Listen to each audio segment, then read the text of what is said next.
Halo sobat pencinta Donghua, kali ini kita akan melanjutkan cerita Battle Through the Heavens Benua Kaisar. Cerita dan video ini diambil dari channel Mebarta. Tanpa banyak basa-basi, mari kita simak alur ceritanya. Melanjutkan dari cerita sebelumnya, tampaknya pertempuran baru saja dimulai. Bulan darah membuat orang kehilangan diri mereka. Diperkirakan banyak orang akan mengalami kesulitan menekan pikiran pembunuhan di dalam hati mereka dan akan menjadi gila. Ucap Xiaoyan, ini akan menjadi jauh lebih mengerikan. Semua akan saling membunuh dan darah akan mengalir di mana-mana. Ucap Jin Wuchen sedikit mengernyit. Rambutnya berkibar-kibar ditiup angin. Dia merasa ada sesuatu yang mengikis hatinya. Cepat ambil daun ini. Teriak Wuchen dengan cepat mengeluarkan daun berwarna merah menyala. Apa ini? Tanya Xiaoyan. Saudara Xiu, jangan ragu-ragu. Kamu akan tahu jika kamu mencoba. Ucap Wuchen. Xiaoyan mendengus-dengus dan melihat serpihan yang terbungkus di dalamnya. Dia mencium bau yang akrab sebelum melintasi benua Dodi. Bagaimana kamu mendapatkan hal ini? Tanya Xiaoyan. Kamu tampaknya tidak terkejut sama sekali. Sangat membosankan. Ini adalah daun yang sangat harum dan memiliki efek membingungkan lawan. Saya memberi nama daun ilusi. Ucap Jing Wuchen. Wuchen melirik Longyan dan melebarkan matanya. Dia melompat lalu berkata, "Kentut kecil, daun ilusi tidak dimakan seperti itu. Sungguh kamu menyia-nyiakan daun berharga ini." Ucap Jing Wuchen. Setelah melihat Longyan memasukkan daun ke dalam mulutnya dan memuntahkan, dia mengerutkan kening sehingga Wuchen ingin membenturkan kepalanya di batu besar. "Kenapa daun ini sangat tidak enak?" teriak Longyan. "Bocah kentut, paman ini akan mengajarkanmu cara menggunakan daun ilusi." Ucap Wuchen. Melihat asap hijau dan mencium aroma yang sudah dikenalinya, pikiran Xiaoyan melayang seakan kembali ke benua Doqi. Benua yang tanpa semangat juang dan keterampilan bertarung. Sudah bertahun-tahun berlalu, saya tidak tahu apa yang terjadi di benua Doqi. Ucap Xiaoyan berpikir dengan sedikit kesedihan. Xiaoyan terbangun dari ingatannya akan kehidupan masa lalunya dan menatap Wuchen lalu berkata, "Saudara Wuchen, Anda memiliki daun yang sangat luar biasa." Ucap Xiaoyan, "Tentu saja daun ilusi ini bagaikan emas. Kalian bisa menikmatinya dengan gratis. Ini merupakan keberuntungan kalian berdua." Ucap Wuchen dengan bangga. "Awalnya aku ingin berpisah denganmu, tetapi mengingat hutan ilusi besar sangat berbahaya, lebih menguntungkan jika kita bersama." Ucap Xiaoyan. "Hahaha, tidak rugi aku mengambil resiko besar untuk kalian berdua. Ternyata kalian mempunyai evaluasi seperti ini." Ucap Wuchen tertawa bangga. Mereka bertiga tertawa pada saat yang sama. Secara bersamaan mereka melirik bulan darah yang mengeluarkan aura yang mengerikan. Mereka diam bersandar di tebing yang kokoh sambil menyesap daun ilusi dan menyesuaikan keadaan mereka. Jika dipikir-pikir, Wuchen telah membunuh total 7 orang. Tetapi Longyan hanya membunuh 4 orang. Bisa dikatakan bahwa Wuchen harus lebih kuat daripada Longyan. Memikirkan hal ini, Xiaoyan bertanya pada Wuchen, "Saudara Wuchen, bukankah kekuatanmu berada di atas Longyan? Kalau begitu, ayo memenangkan bintang penjaga." Ucap Xiaoyan. Mendengar pernyataan Xiaoyan, Wuchen berkata dengan marah, "Aku hanya bertarung sangat serius dengan lawanku. Tidak seperti kalian berdua hanya bermain-main. Kamu ingin memenangkan hadiah bintang penjaga? Total ada 10 tempat dan masing-masing terdapat beberapa jenius tak tertandingi. Ditambah kekuatan super dan kekuatan besar lainnya. Oleh karena itu tidak mungkin bisa memenangkan bintang penjaga. Aku menyarankan kamu untuk menghilangkan ide ini. Pikirkan tentang bagaimana untuk bertahan hidup terlebih dahulu." Ucap Jing Wuchen. "Bukankah itu membosankan? Aku hanya ingin tahu batas kekuatanku." Ucap Xiaoyan. "Lagi pula kita tidak bisa menghindarinya. Cepat atau lambat kita pasti akan bertemu dengan para jenius itu. Jika hantu tua tidak berani menghadapi mereka, lebih baik bersembunyi di balik ekorku." Ucap Longyan. "Bersembunyi? Ucap Wuchen tertawa terbahak-bahak dengan cepat. Dia berkata, "Kentut kecil, kita lihat siapa yang membunuh lebih banyak." Ucap Wuchen, "Baiklah, ayo bermain dan mencari sasaran." Ucap Xiaoyan. Setelah mengatakan itu, tiba-tiba Xiaoyan merasa dingin di punggungnya. Xiaoyan dengan cepat mengeluarkan tangan kanannya meraih bahu Wuchen dan melemparkannya.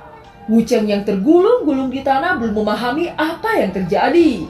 Tebing tempat mereka bersandar sebelumnya tiba-tiba retak dan dua belati keluar dari dinding. Bukankah mereka terlalu percaya diri untuk membunuh secara diam-diam? "Keluarlah!" teriak Xiaoyan. Setelah Xiaoyan berteriak marah, tiba-tiba belati melesat mengarah ke leher Xiaoyan. Longyan dan Wuchen melihat serangan yang akan mengenai Xiaoyan tidak bisa untuk tidak terkejut. Dan sangat terlambat jika mereka ingin membantu Xiaoyan. Pada saat serangan keras ini menyentuh pakaian Xiaoyan, telapak tangan Xiaoyan berputar ke samping.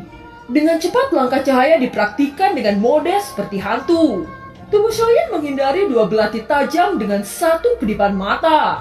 Xiaoyan melompat dan berdiri di udara kosong. Dia menatap dingin pada dua penyerang yang menarik belati dari tanah. Pada saat ini dua sosok monster dengan berpenampilan seperti ular perlahan-lahan terungkap.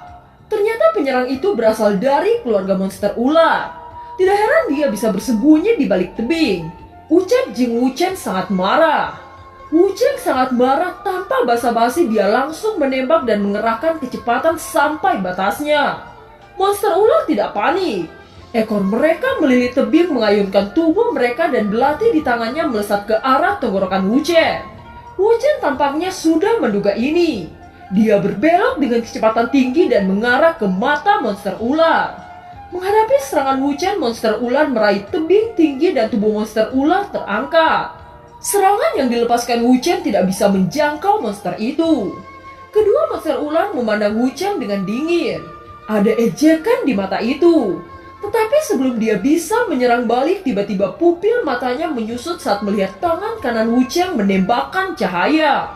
Cahaya berkedip mengenai tenggorokan monster ular dan tubuhnya yang besar jatuh ke tanah dengan leher terbuka. Semua ini terjadi begitu cepat. Bahkan monster ular yang satunya tidak dapat merespon kejadian ini. "Saudara Xiao, kali ini kami bisa menonton saja. Karena kamu menyelamatkanku sebelumnya, sekarang izinkan aku untuk membalas budi dan membunuh ular kurang ajar ini," ucap Wuchen. Xiaoyan tersenyum dan berkata, "Kalau begitu aku akan menuruti keinginanmu ini," ucap Xiaoyan. Monster ular yang melihat kesempatan ini dengan cepat dia mengayunkan belati tepat di kepala Wuchen. Selama serangan menyelinap ini berhasil, maka ada harapan untuk bertahan hidup, ucap monster ular itu.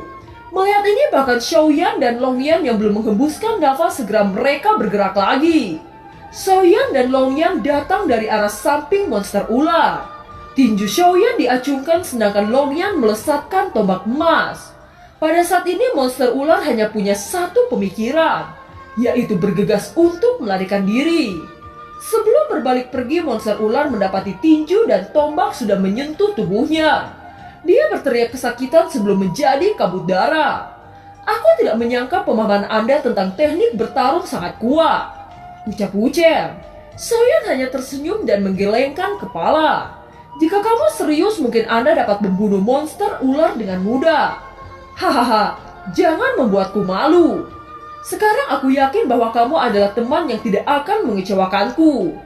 Dengan bisa percaya kepadaku itu sudah cukup," ucap Xiaoyan dengan senyum halus. "Tidak bisa terus seperti ini lagi. Mereka semua memperlakukan kita sebagai pemula dan berpikir kita mudah digertak. Siapapun yang berani memprovokasi kita maka kita harus menghajarnya. Ayo berburu sekarang," ucap Longyan. "Oh, kentut kecil, kita orang dewasa dan tahu apa yang harus dilakukan. Jadi tidak perlu repot-repot mengingatkan kita," ucap Wuchen. Setelah mendengar kata-kata Wuchen, Longyan sangat marah. Dia menatap dengan dingin. Xiaoyan memutar matanya menyela mereka berdua dengan suara keras. "Sekarang yang terpenting adalah menyusun rencana. Kita tidak bisa hanya menunggu kelompok lain terus-menerus menyerang kita," ucap Xiaoyan. "Itu benar. Tentu saja aku sudah mempunyai rencana bagus," ucap Wuchen. "Katakan," ucap Xiaoyan. Seorang lelaki seperti pengemis seorang pemuda yang terlihat tidak berbahaya bagi manusia dan hewan. Dan seorang anak polos. Dengan cara itu siapapun yang melihat kita mereka pasti meremehkan kita. Itulah kesempatan kita melakukan serangan fatal. Ucap Wuchen. Mendengar ini Xiaoyan tidak bisa tertawa atau menangis. Akan tetapi jika dipikir-pikir rencana konyol Jing Wuchen masuk akal di tempat bahaya ini. Segera Xiaoyan dengan ekspresi aneh saat dia berkata, "Baiklah, sesuai keinginanmu," ucap Xiaoyan. Tidak lama kemudian mereka mulai bergerak dan menemukan kelompok besar dengan anggota lebih dari 20 orang. Di belakang 20 orang ini ada banyak sosok bayangan yang tersembunyi di bayang-bayang tebing, menunggu kesempatan untuk menyerang. Bersiaplah, mari kita gunakan mereka untuk pemanasan. Terlebih lagi tujuan hutan ilusi adalah untuk mengalami hidup dan mati, ucap Xiaoyan. Xiaoyan memimpin dan ketiganya menembak ke kerumunan seperti anak panah terlepas dari tali. Dihadapkan dengan kekuatan yang begitu besar, Xiaoyan melompat mengembun menjadi puluhan bayangan dengan serangan kejutan mengempaskan banyak orang. Longyan yang ada di belakang Xiaoyan berputar-putar dengan petir. Semua yang terkena oleh petir Longyan akan menjadi ikan panggang. Xiaoyan secara alami tidak akan melepaskan kesempatan ini dan segera melambaikan tangannya menunjuk pada titik kerumunan. Hanya dalam beberapa tarikan nafas lebih dari selusin orang terbunuh dan terluka. Mereka memandang Xiaoyan Longyan dengan ngeri. Akan tetapi Wuchen masih berjalan di tepi medan perang dengan menyeka keringat. Dia justru menjadi penonton saat Xiaoyan dan Longyan bereaksi. Saudara Xiao dan kentut kecil sama sekali bukan manusia. Hanya dengan tangan mereka sudah mampu menjatuhkan sekelompok Dodi bintang 4. Bagaimana bisa kekuatan mereka berdua begitu tirani? Aku merasa bahwa dua orang ini berasal dari kekuatan super, ucap dalam hati Wuchen. Pada saat ini, Xiaoyan dan Longyan benar-benar memasuki keadaan membunuh. Keduanya meraung keras seperti binatang haus darah. Banyak kehidupan dicabut oleh mereka berdua, darah terciprat ke udara. Pukulan Xiaoyan dan Longyan langsung menghancurkan semangat dari selusin individu. Melihat tanda bulan sabit di dahi Xiaoyan dan Longyan yang semakin merah, semua orang merasakan bayangan kematian menghampiri mereka. Selusin orang langsung terbang melarikan diri dengan ketakutan. "Jangan mengejar!" teriak Xiaoyan menghentikan Longyan dan Wuchen. "Biarkan mereka pergi dulu. Mereka sudah tahu kekuatan kita. Selanjutnya rencana ini adalah mengumpulkan pasukan. Aku yakin mereka yang ketakutan itu akan bersedia bergabung dengan kita. Itu juga menyelamatkan kita dari masalah," ucap Xiaoyan. "Kalian berdua dengan tangan kosong mampu membunuh lebih dari 20 orang. Kalian berdua memang tidak normal," ucap Wuchen. Xiaoyan hanya tersenyum dan melirik mayat yang tergeletak dengan harta mereka yang sudah mati. "Kita bisa membagi rata harta ini," ucap Xiaoyan. "Tidak perlu memberikan harta itu kepada aku. Jika bukan karena kamu, mungkin aku hanya bisa melarikan diri," ucap Wuchen. "Bukankah kita adalah kelompok? Apa masih perlu mengatakan seperti itu?" ucap Xiaoyan. "Jika itu yang kamu katakan, maka aku tidak akan sungkan," ucap Wuchen. "Jalan di depan sudah pasti akan terjal, dan lawan kita akan semakin kuat. Untungnya setelah perang ini orang-orang biasa tidak berani bermain-main dengan kita," ucap Xiaoyan. Setelah itu Xiaoyan menatap bulan dara yang menggantung di langit dan melanjutkan. Bulan dara belum sepenuhnya terbentuk. Tetapi begitu bulan terbentuk sepenuhnya, itu memiliki dampak yang kuat pada sifat manusia. Ini juga akan menjadi pembunuhan tanpa akhir, ucap Xiaoyan. Jin Wuchen mengangguk lalu berkata, "Apapun yang terjadi aku pasti menjadi temanmu," ucap Wuchen. "Selama kamu tidak ingin berpisah, kita bertiga akan hidup dan mati bersama," ucap Xiaoyan dengan nada serius. Wuchen tiba-tiba menatap Xiaoyan dengan sungguh-sungguh. Dia berkata, "Aku mengatakan yang sebenarnya. Selama aku tidak bertemu dengan pasukan besar, aku tidak akan takut mati. Aku akan berjuang bersama kalian hingga bisa keluar dari hutan ilusi hidup-hidup," ucap Jing Wuchen. "Tidak masalah jika kamu memperhatikan keselamatanmu. Serahkan semuanya pada kami. Pertempuran selanjutnya akan lebih sengit," ucap Xiaoyan. Kalian seharusnya berasal dari anggota keluarga yang terkenal. Mengapa aku tidak pernah mendengar tentang kalian? Tanya Wu Chen. Bukan saatnya untuk mengobrol. Ayo pergi, ucap Xiaoyan. Ketiganya berjalan untuk jarak yang sangat jauh tanpa menemui halangan sedikit pun. Mereka berjalan melingkar melewati tebing. Tiba-tiba Xiaoyan mendongak dan melihat ke arah langit. Di langit bayangan awan tebal ditutupi oleh kabut merah berbintik-bintik dan perlahan-lahan tenggelam ke tanah. Pada saat ini hampir semua orang di lembah memandang dengan ngeri pada perubahan yang tidak dapat dijelaskan ini. Apakah itu salju? Bagaimana mungkin salju berwarna merah darah? Ucap Xiaoyan. Hawa dingin mulai muncul dan badai salju berwarna merah turun dengan deras. Semua tanah ditutupi warna darah. Pemandangan yang aneh ini membuat bulu kuduk berdiri. Jika salju berwarna darah itu menyentuh kulit seseorang, maka salju darah itu akan melebur ke dalamnya. Setelah salju darah sudah menjalar ke dalam tubuh seseorang, maka mata seseorang yang semulanya hitam berubah menjadi warna darah. Itu membuat mereka menjadi haus darah dan hanya ingin membunuh dan membunuh. Tidak diragukan lagi, pada saat ini bulan darah terbentuk sempurna dan dewa kematian turun ke bumi.